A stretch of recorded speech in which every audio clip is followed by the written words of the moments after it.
The Venezuelan government has condemned incorrect statements by the United Nations High Commissioner for Human Rights, Michelle Bachelet, regarding the country. In the U.S., a judge selection for the trial of former Minneapolis police officer Derek Chauvin resumed for the third day. And the European Union's medicines regulator stated there is no indication that the Oxford AstraZeneca COVID-19 vaccine is linked to an increased risk of blood clots after several nations suspended its use. Hello and welcome to TeleSUR English. I am Estefania Bravo from the headquarters of Quito in Ecuador. This is from the south.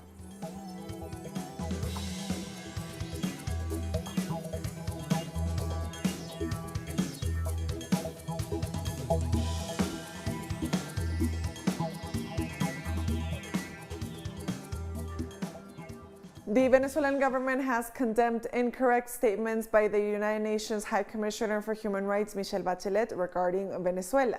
Venezuelan Foreign Minister Jorge Arreaza shared a statement on Twitter noting that the unbalanced report stems from a politicized resolution of the Human Rights Council promoted by the U.S. government through the self-styled Lima Group, in clear violation of the norms and the principles governing the treatment of human rights issues. The government laments the fact that the High Commissioner has bowed to the pressure of anti-Venezuelan forces, echoing media campaigns and presenting ideologized speculation as facts. It is also noted that the statements are far removed from the cooperation that exists between the Office of the High Commissioner and the Venezuelan government, as well as the Memorandum of Understanding, which will have to be reviewed in light of this interference in the country's internal affairs. The Chilean government has increased biosecurity restrictions in response to the rise in positive COVID-19 cases as the country battles a second wave of the virus. The tightening of the restrictions came following the confirmation of more than 5,000 new cases and 166 deaths in the last 24 hours, which took the total number of infections to more than 873,000, while the death toll stands at over 21,000. As a consequence, the government implemented a quarantine in 14 municipalities, which will be in effect as of Saturday, while the phase 2, or the transition of the step-by-step plan, will be rolled back in another 28 municipalities, especially in the metropolitan region. The curfew will also be initiated earlier throughout the country, including the closing of public establishments during the rest of the march.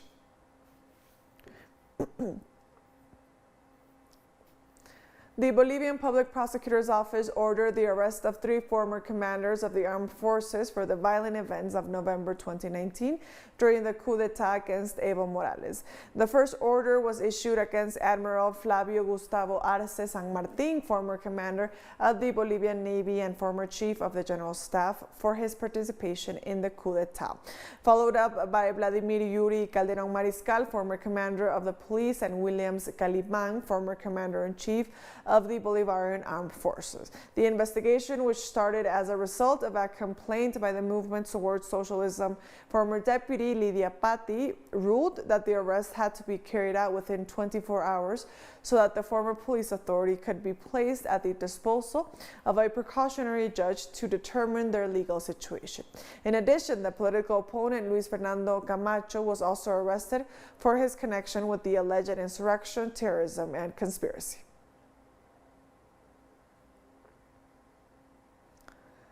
Forest fires have ripped through the Argentine Patagonia, leaving at least 7 people injured and 50 more missing, according to official sources.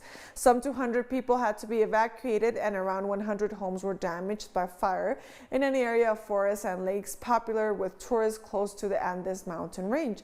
In a press conference, Environment Minister Juan Cavandi stated that he would file a criminal complaint as the fire was believed to have been started intentionally. President Alberto Fernandez wrote on Twitter that the national government had sent 2 helicopters, 3 fire hydrant planes, 12 fire engines, support vehicles, and 62 firefighters to tackle the blaze.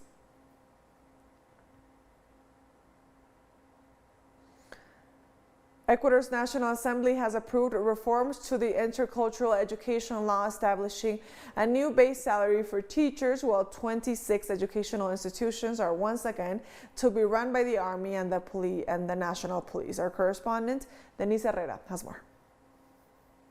126 votes in favor, the National Assembly approved the bill on reforms to the intercultural education law. This comprehensive reform modifies about 80% of the current regulations, which have been in effect since March 2011. Different topics were discussed during the parliamentary debate. Our objective in these efforts over more than 2 years has been to deliver to the Ecuadorian people an inclusive education law that reflects the national reality, the necessities of the country, eliminating any aspect that represents a setback. There are schools that, due to the bad laws passed by this assembly, reduced teachers' salaries but did not charge parents a penny less. It is clear that there is a distortion in the analysis of the private education system, and, as always, this assembly ignores this, benefiting private schools and demeaning the majority. The reform establishes that the salary of a new teacher will be 2.5 times the unified basic salary, that is $1,000 in 2021. They will also be entitled to 30 days of uninterrupted vacation. We have made observations regarding the law and we will be proposing them. Another assembly is coming and we will see how they will benefit this structure. But we believe that the fundamental reforms are contemplated in this package and we await its implementation by the executive. The law also takes into account that 26 public educational institutions previously managed by the Army and the National Police will once again be run by these institutions. They will have a budget granted by the state, but they will also be able to charge for tuition to cover their expenses. Former President Rafael Correa offered his opinion on the reforms, noting, "What sense does it make to return to military schools managed by the armed forces? In the 21st century, power is being obeyed, not reason, and the most precious jewel is being gambled with education." Denise Herrera, TeleSUR Quito, Ecuador. We're taking a very first break now. Join us again after this. And also don't forget to follow me on my Twitter account at @TeleSUR for more news on Latin America and the Caribbean. Stay with us.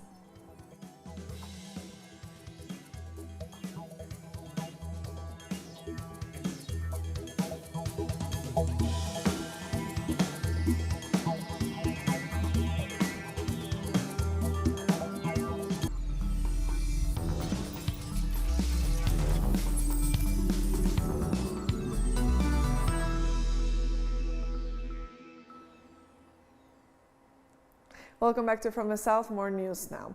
Jury selection resumed for the third day on Thursday for the trial of former Minneapolis police officer Derek Chauvin, as attorneys face the challenges of seating an impartial and diverse jury in such a high-profile case.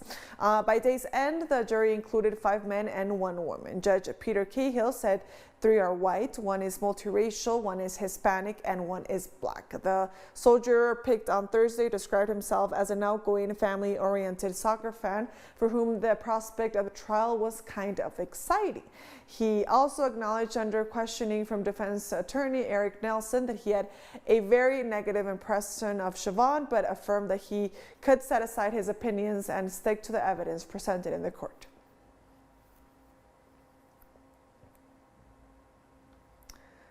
And as mentioned in the U.S., Minnesota Judge Peter Cahill reinstated a third-degree murder charge against Derek Chauvin, the former police officer on trial for the death of George Floyd. The Supreme Court, the Court of Appeals has said in a precedential opinion, specifying the single-person rule applies to third-degree murder. I feel bound by that, and I feel it would be an abuse of discretion not to grant the motion. So, murder in the third degree is reinstated as originally charged. In this case, this is not a decision as to the other 3 defendants who are set for trial at a later date, and we'll address that later. U.S. Vice President Kamala Harris swore in Merrick Garland as Attorney General on Thursday during a ceremony at the Justice Department in Washington. The U.S. Senate confirmed Garland on Wednesday as President Joe Biden's Attorney General 5 years after the veteran judge was controversially denied a seat on the Supreme Court. He was a senior official in the Justice Department before being named a judge nearly 24 years ago. In his confirmation hearing, Garland said fighting domestic extremism would be his first priority if confirmed as Attorney General. He also stated that an urgent task of the department was to ensure equal justice for minorities and peoples of color.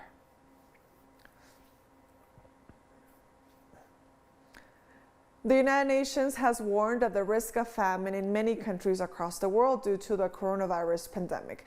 During a meeting of the UN Security Council of Food Security, Secretary General Antonio Guterres reported that over 30 million people in more than 36 countries are just one step away from a declaration of famine, and immediate action is needed. Guterres also reported that 88 million people already suffer famine by the end of 2020, an increase of 20% over the previous year.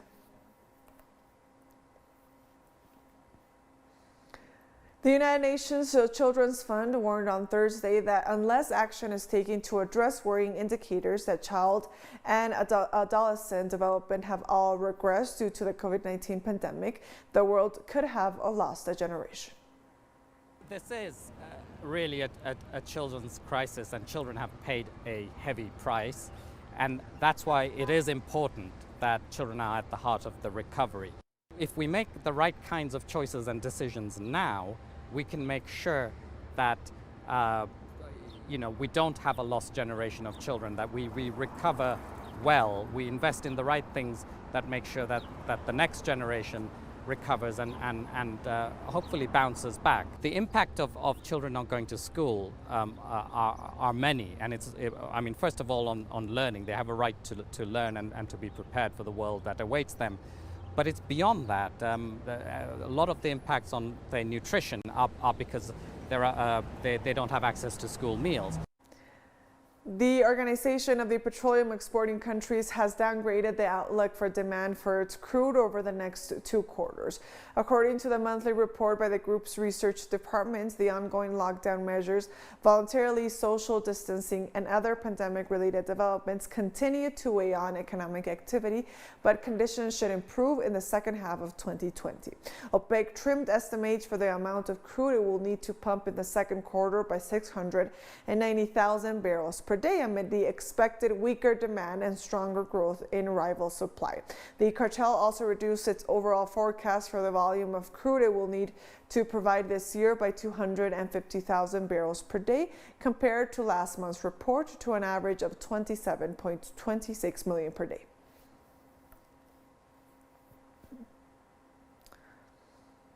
Sudan has pardoned and released a powerful Janjaweed militia chief Musa Hilal, a United Nations sanctioned leader accused by rights groups of atrocities in Darfur. The release of Hilal and other members of his forces comes as Sudan's transitional government pushes peace efforts in the war-ravaged western region following an October peace accord with rebel groups aimed to end decades of conflict. Hilal was slapped with UN sanctions in 2006 amid allegations of overseeing atrocities in Darfur, accusing him of being responsible for violations of international humanitarian and human rights laws.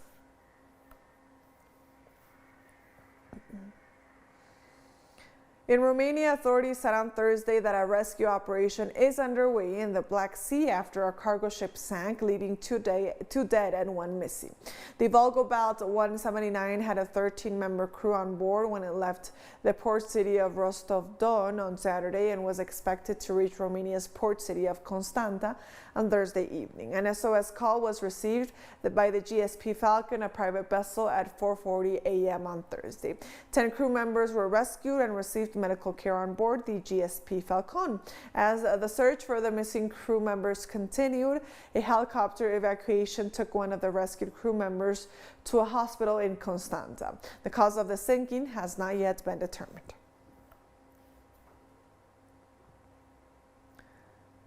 We're taking our last break now. Don't go away.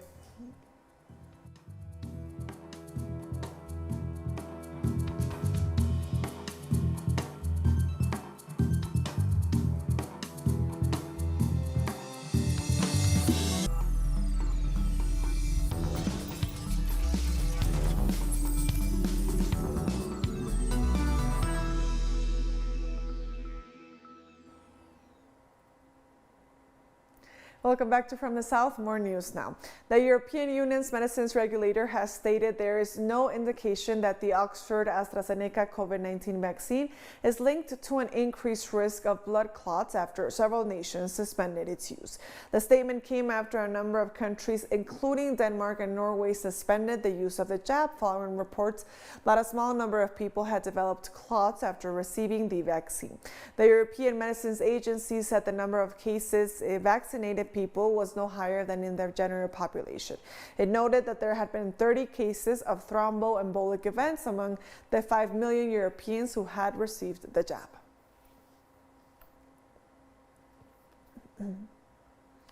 Norway's health authorities said on Thursday they were suspending the use of the AstraZeneca's COVID-19 vaccine as a precaution following Denmark's decision to do so over fears of a link of blood clots. Secondary effects and this death in Denmark caused by a blood clot after having received the AstraZeneca vaccine, we have decided in Norway to pause the use of the AstraZeneca vaccine. We have no data indicating that a link has been established between the vaccination and the episode reported in Denmark, but we are following the precautionary principle. Around 40,000 doses of Russia's Sputnik V vaccine donated by the United Arab Emirates arrived in the occupied Palestinian territory of Gaza this Thursday. The Sputnik V doses entered Gaza via the Rafah crossing with Egypt, thus bypassing Israel, which has maintained a tight blockade on Gaza since 2007. The Palestinian Authority plans to cover 20% of Palestinians through the COVAX vaccine sharing program. But on Wednesday, the Palestinian health minister said COVAX shipments expected in March had been postponed until May. The United Nations has stressed that Israel is responsible for providing vaccines for Palestinians in the occupied territories.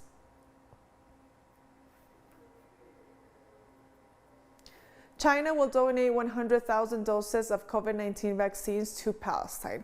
Chinese health authorities reported that the first batch of the doses will arrive in the next few days. In previous weeks, Chinese health officials requested support from the United Nations to expand vaccinations in the Israeli-occupied Gaza Strip and the West Bank. Palestinian Prime Minister Mohammed Shatayeh also asked the UN for support in implementing a mechanism to protect the Palestinian people.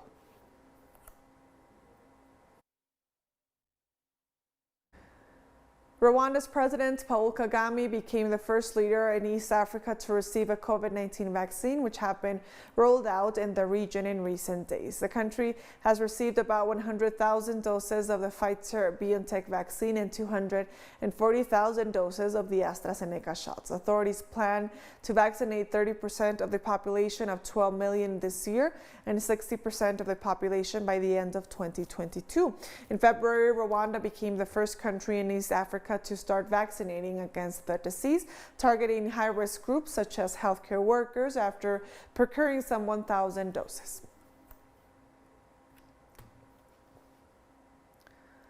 Mexican Secretary of Foreign Affairs Marcelo Ebrard informed that enough active ingredients has now arrived in Mexico to package 3 million doses of the CanSino biologics vaccine. The ingredients will be transferred to Drugmex pharmaceutical plants located in the state of Querétaro for packaging and final supervision. The Foreign Secretary explained that his shipment is in addition to the 2 million doses previously received with the active ingredient of the CanSino bio vaccine, of which the first batch of 1 million doses was already delivered to the Federal Commission for Protection Against Health Risk for the evaluation of quality parameters and subsequent distribution to the Mexican population at the end of March.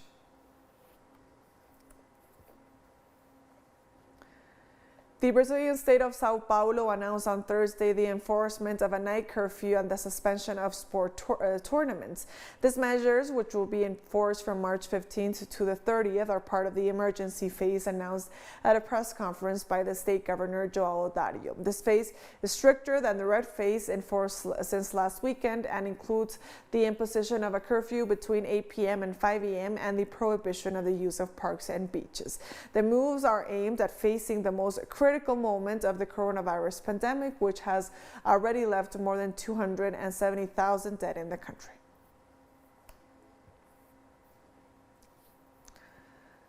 Barbados is in the process of a mass COVID-19 vaccination program following the donation of 100,000 doses of the Oxford AstraZeneca vaccine from India. With over 25,000 people representing approximately 12.5% of the adult population already receiving the first shots within just 2 weeks, Barbados now leads the way as the most vaccinated country in the Caribbean. The first batch of vaccinations was distributed to frontline workers, including those in the tourism sector, as well as the vulnerable population, including the elderly and persons with comorbidities. A vaccination has now been rolled out at all citizens aged over 18. And in light of the progress made, Barbados decided to relax COVID-19 restrictions after a 46% drop in cases in 2 weeks. The curfew will now be from 9 p.m. instead of 7 p.m., while mass transit limits increase to 75%. However, face masks are still mandatory, gyms remain closed, and contact sports remain off limits.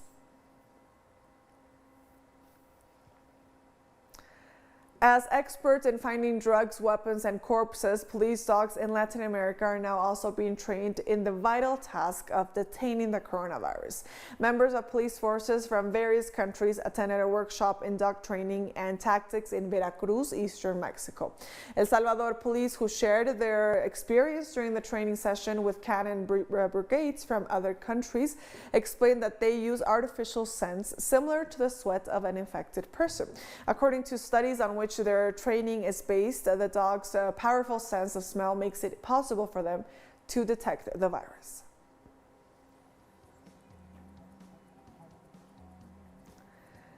And with that story, we've come to the end of this news brief. Remember, you can find these and many other stories on our website at telesurenglish.net.